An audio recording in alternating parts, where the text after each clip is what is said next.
Bismillahirrahmanirrahim. Dear students, Assalamu alaikum. Today our topic is rocket propulsion. Rocket का move करना. तो rocket propulsion it depends upon two laws. दो laws इसमें apply होते हैं जी. Law of conservation of momentum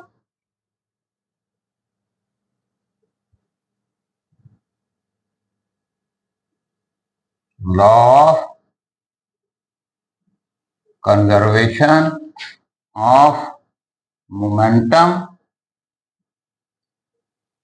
and second is Newton's third law of motion. Newton's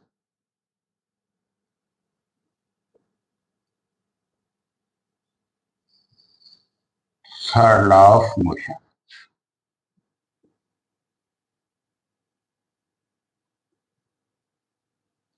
ये देखिए, ये एक रॉकेट है और ये इसका कंबस्टन चैम्बर है जहां पर फ्यूल जो है वो इग्नाइट होता है.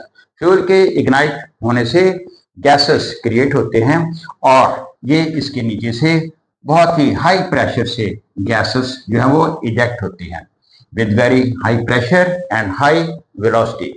और जब ये गैसेस इजेक्ट होती हैं तो with the same and equal momentum ये रॉकेट जो है ये ऊपर की तरफ मूव करता है. तो चूंकि रॉकेट ने बहुत ही ज्यादा बुलंदी पर जाना होता है और बहुत बुलंदी के ऊपर जो है हवा और हाइड्रोजन और ऑक्सीजन की कमी हो जाती है, लिहाजा इसके पास इसका अपना फ्यूल हाइड्रोजन और ऑक्सीजन और लिक्विड और सॉलिड की सूरत में अपना फ्यूल होता है. तो जो जो ये गैसेस यहाँ से निकलती रहती हैं ये हल्का होता जाता है, इसका वजन जो है वो कम होता जाता है, लिहाजा ये यूनिफॉर्म वेलोसिटी के बजाय एक्सेलरेटेड मोशन के साथ मूव करता है.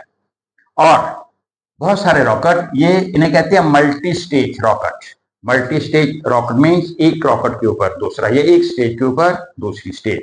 होता यूं है कि जब एक स्टेज का ईंधन, एक स्टेज का फ्यूल जो है वो खत्म हो जाता है तो वो इससे डिस्कार्ड हो जाती है, इससे अलग होकर नीचे गिर जाती है, जिससे इसका मैस और डिक्रीज हो जाता है और दूसरी स्टेज के फ्यूल को आग लग जाती है, दूसरी स्टेज का फ्यूल इग्नाइट होता है.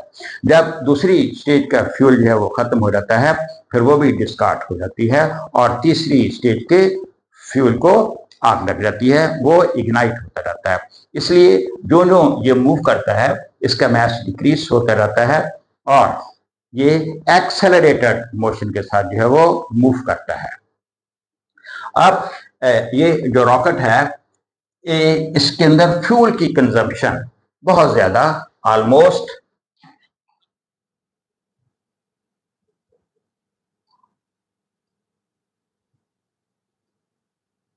8,000 किलोग्राम पर सेकेंड.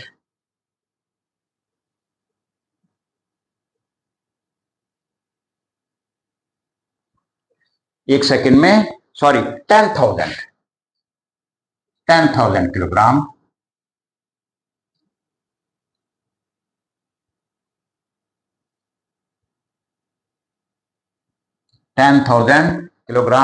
पर सेकेंड के रेट से ये फ्यूल कंज्यूम करता है और जो गैसेस निकलती हैं उनकी वेलोसिटी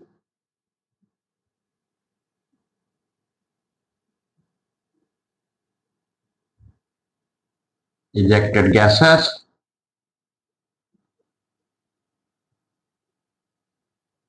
that is 4,000 मीटर पर second.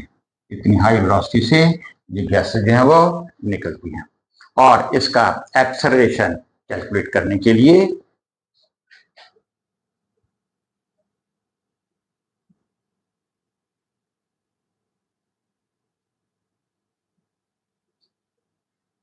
let mass ejected per second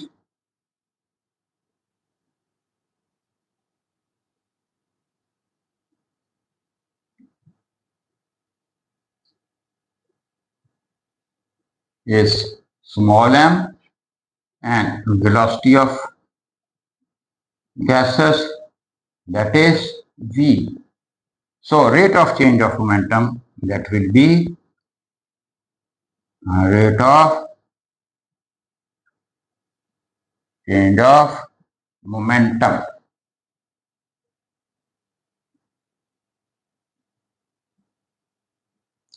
mv. This is not the mass, this is the mass ejected per second. So therefore, this is the change in momentum per second, and rate of change of momentum is equal to force.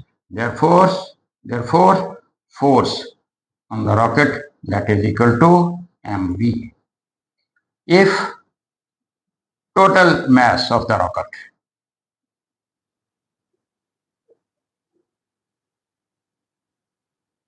is capital M, then by Newton's law, by second law of motion,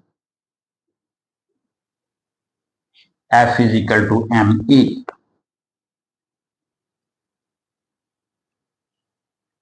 F is equal to ma. ये equation 1, ये equation 2, दोनों को compare करने से